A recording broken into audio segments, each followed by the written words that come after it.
Birthdays. They mark another year we've cheated death, another year older, another year wiser. We gather our friends, blow out the candles, and make a wish. But some wishes, my friends, are better left unsaid. Some birthdays are better forgotten. Because what happens when the day meant to celebrate life attracts something sinister? Today, we delve into 3 true birthday horror stories that transform cake and laughter into fear and dread. Birthdays are supposed to be a time of joy and celebration, but sometimes they can turn into a nightmare. Today, we bring you 3 disturbing true birthday horror stories that will send chills down your spine. It was supposed to be a night of revelry, a 21st birthday bash for Lisa, a bright and bubbly college student. The air buzzed with excitement, pulsing to a thumping beat that reverberated through the suburban home. Friends, classmates, a kaleidoscope of youthful energy filled the house. Laughter echoed, blending with the music, creating a symphony of celebration.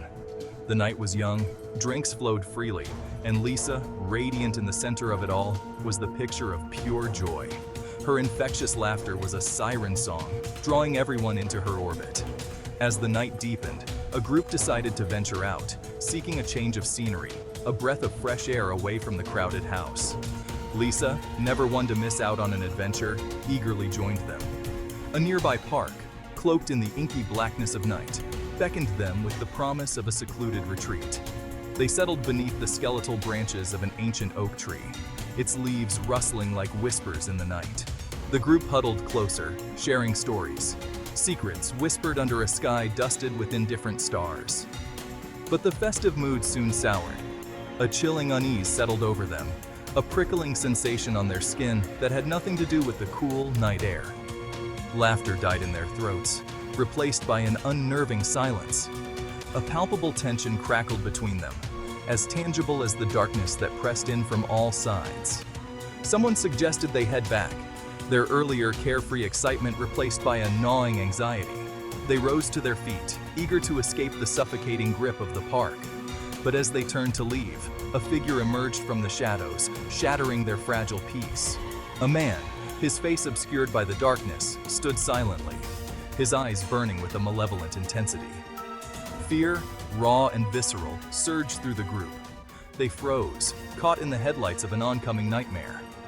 He spoke, his voice a raspy whisper that slithered through the night. "Happy birthday, Lisa." Panic erupted. Screams pierced the night as the group scattered, adrenaline lending speed to their frantic flight. But Lisa, paralyzed by fear, stumbled, her foot catching on a gnarled root. She fell, the breath knocked from her lungs, and the figure descended. The following morning, as the sun cast long, accusing shadows across the park, Lisa's lifeless body was discovered beneath the oak tree, her once vibrant eyes staring vacantly into the dawning day. Her 21st birthday, meant to be a celebration of life, became a chilling reminder of its fragility, forever tainted by an unspeakable horror.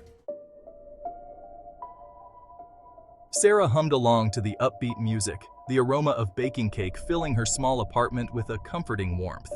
Balloons, brightly colored and swaying gently in the breeze from an open window, adorned the living room, proclaiming to the world that it was a day of celebration.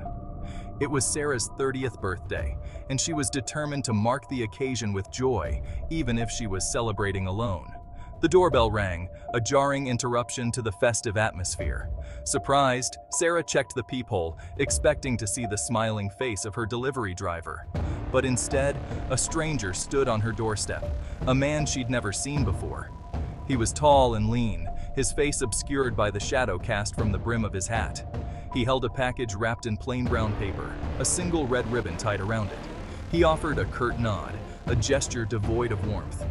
"Delivery for Sarah," he mumbled, his voice barely a whisper.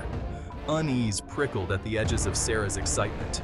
She hesitated, the chain still fastened on the door.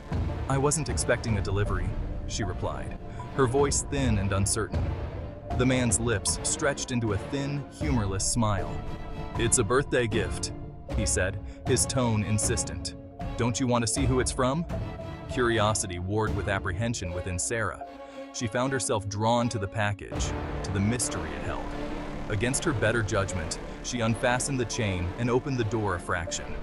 The man pressed the package into her hands, the paper cool and rough against her skin.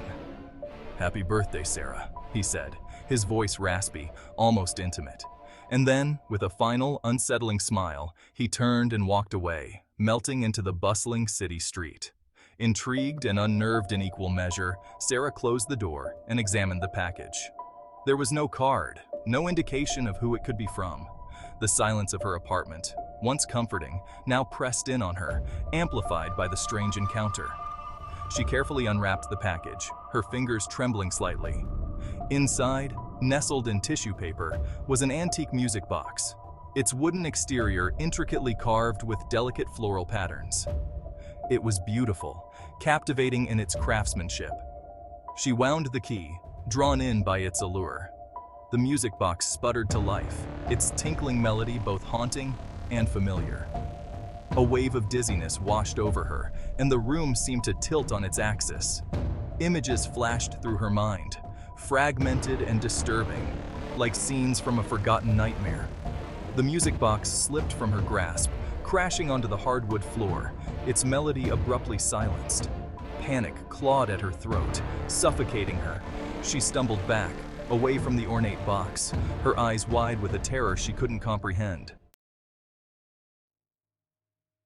Chapter 3. The Haunted Birthday Gift.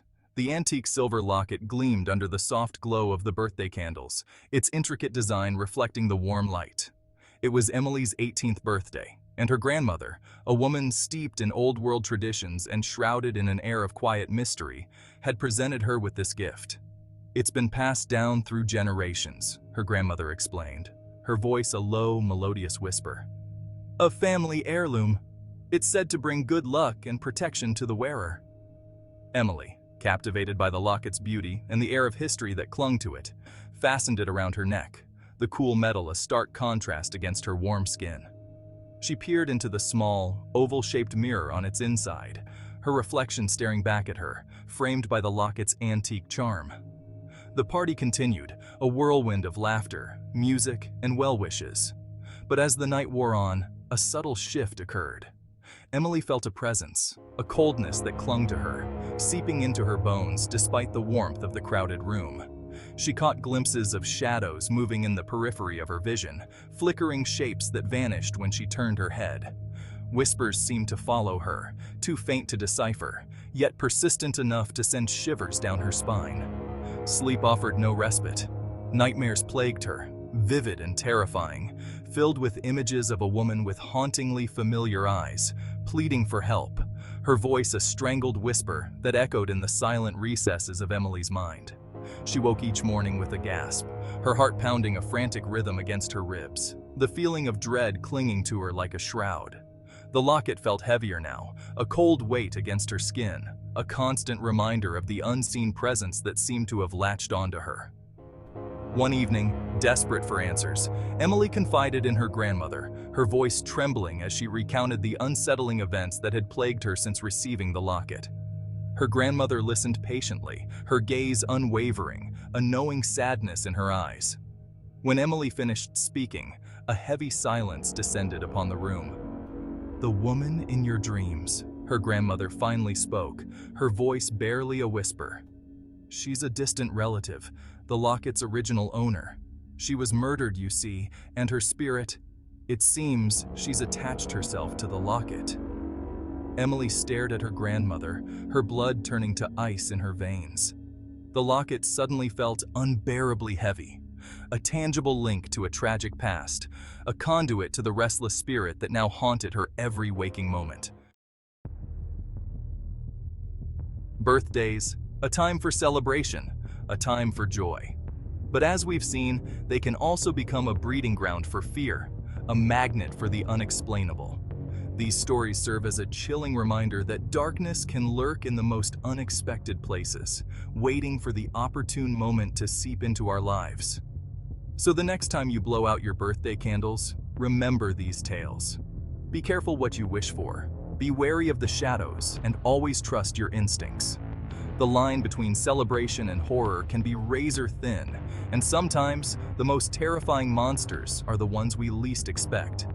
If you enjoyed this journey into the heart of darkness, Don't forget to hit that like button. Share these chilling tales with your friends and subscribe for more spine-tingling stories.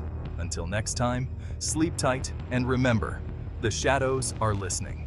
These stories remind us that even the happiest occasions can sometimes take a dark turn. Stay safe and always be aware of your surroundings. If you enjoyed this video, don't forget to like, share, and subscribe for more chilling tales.